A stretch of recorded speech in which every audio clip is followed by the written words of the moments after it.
अभी समाज उतना विकसित हुआ नहीं है, बल्कि मैं तो उस इनलाइटेंड सोसाइटी का विज़न देखता हूँ जहाँ पर चीज़ों के लिए हम थोड़ा और खुले मन से आगे आएँ, और जो पेरेंट्स हों उनके फिजियोलॉजिकल नाम से ना देखें, उनके साइकोलॉजिकल नाम्स भी हम देखें, और ये भी देखें कि क्या ये संतान को जन्म देने के लिए मानसिक और भावनात्मक रूप से परिपक्व हैं या नहीं हैं, और फिर उसमें आध्यात्मिक पहलू भी हम देखें, और सारी चीज़ों के मद्देनज़र फिर एक ऐसी संस्था होनी चाहिए जो उनको कम से कम सर्टिफाई करे कि ये लोग अब संतान को लाने के योग्य हैं, और जो नहीं योग्य हैं उनको छोड़ा जा सकता है और करुणापूर्वक समझाया जा सकता है कि ज़रूरत क्या है।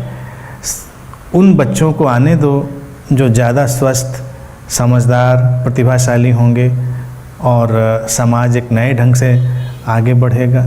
तो इनलाइटेंड सोसाइटी में मुझे लगता है कि हर किसी को बच्चे पैदा करने का जिम्मा नहीं देना चाहिए। बहुत सारा जो जेनेटिक साइंस है इन समाज के पंडितों के पास है, जैसे कि लगता है।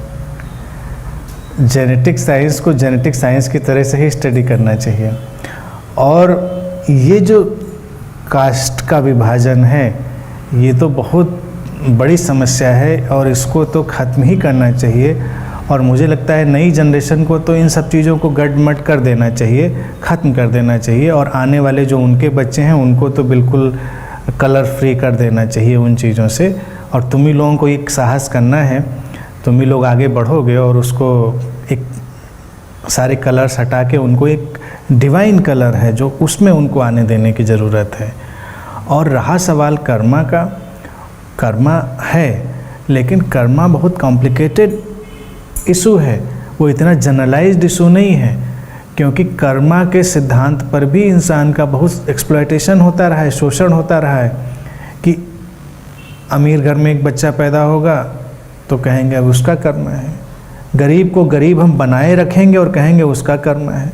जिन समाजों में परिवर्तन हो गए वहाँ के कर्म एक साथ कैसे इरेज हो गए, सोचने की बात है। अगर कोई सामाजिक क्रांति हो और सामाजिक बदलाव आए तो ऐसा तो नहीं कि सारे के सारे कर्मा एक साथ इरेज हो गए। तो बहुत सारे वो कर्मा नहीं हैं, वो सोशल इम्प्रेशन हैं, वो केवल इम्पोजिशंस हैं, वो कर्म नहीं है।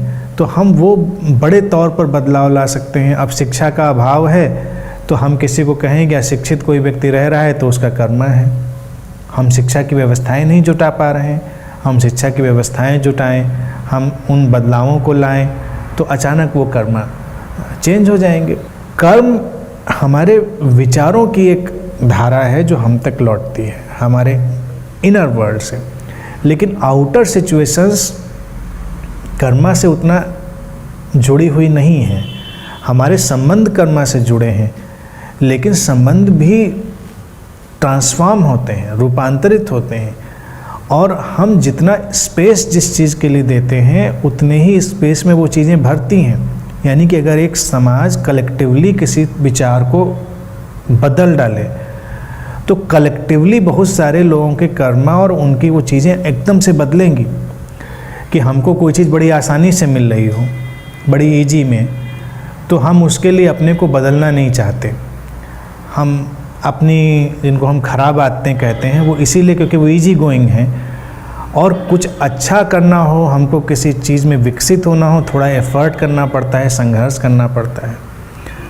तो जब हम एफ़र्ट करते हैं तो चीज़ें बदल जाती हैं। मान लो तुम एक ऐसे घर में आए जहाँ का एक कल्चर फ़र्क है, लोग बड़े ही सभ्य एटिकेट वाले हैं, तो तुम्हारे ऊपर एक अकथित सा अननोन सा प्रेशर होगा कि तुमको जल्दी ही उसमें ढलना पड़ेगा, सीखना पड़ेगा तुमको बहुत कुछ। तुम सीख जाओगे क्योंकि इंसान का मन बहुत ज़्यादा कैपेबल है। और अगर तुम कहीं ऐसी जगह जाओ जहाँ सारे लोग तुम्हारे ही जैसे हैं, अगर मान लीजिए हम एटिकेट वाले नहीं हैं, हमारे अंदर वो लर्निंग नहीं है, तो वहाँ हमको आसानी लगेगी, लेकिन हमारे चीज़ को बहने का, मन को बहने का स्कोप था वहाँ पर। इसीलिए समाज में, बच्चों में भी देखो क्या टेंडेंसी होती है कि जो बुराई होती है लोग अपनी ही बुराई वाले व्यक्ति से मित्रता बनाने की कोशिश करते हैं, ग्रुप बनाने की कोशिश करते हैं, क्योंकि वो इजी गोइंग है, वहाँ अच्छा लगता है। जब मैं यूनिवर्सिटी टाइम में था तो ये बहुत गौर से देखता था, जो बच्चे नहीं पढ़ने वाले हैं, ठीक से पढ़ाई नहीं कर रहे, वो उन्हीं बच्चों से दोस्ती बनाकर ग्रुप बनाएंगे जो नहीं पढ़ने वाले हैं, तो सब वही बातें करेंगे। कुछ फिलोसफर भी उसमें एक आध होते हैं जो कहेंगे पढ़ने से भी क्या होता है, लोगों ने पढ़ा तो क्या कर लिया, ये पढ़ाई है, ये एजुकेशन सिस्टम है, लेकिन पढ़ नहीं रहे, तो उनको सुकून लग रहा है, वहाँ पर वो एट ईज है। लेकिन अगर वो किसी पढ़ने वाले बच्चे से फ्रेंडशिप करें जो अपना मेहनत कर रहा है, अपने टैलेंट को एक्सप्लोर कर रहा है, तो वहाँ के लिए उनको एफर्ट करना पड़ेगा और उसके लिए उनका जो मन का मॉडल है वो ब्रेक होगा। अब बताओ स्कूलों का फ़र्क क्यों नहीं पड़ता? पड़ता है। अच्छे स्कूल में जब किसी बच्चे को डालते हैं तो उनका जो मॉडल है उसके लोअर माइंड को एक्सेप्ट ही नहीं करता वो मॉडल, क्योंकि उनका एक क्राइटेरिया है, वो उसको पुश कर रहे हैं। तो वो बच्चे भी जो किसी दूसरी जगह वो परफॉर्म नहीं कर पाते, वो वहाँ पर वो परफॉर्म करने लग जाते हैं, क्योंकि स्कोप वहाँ पर डिफरेंट है। कर्मा भी ऐसे ही है।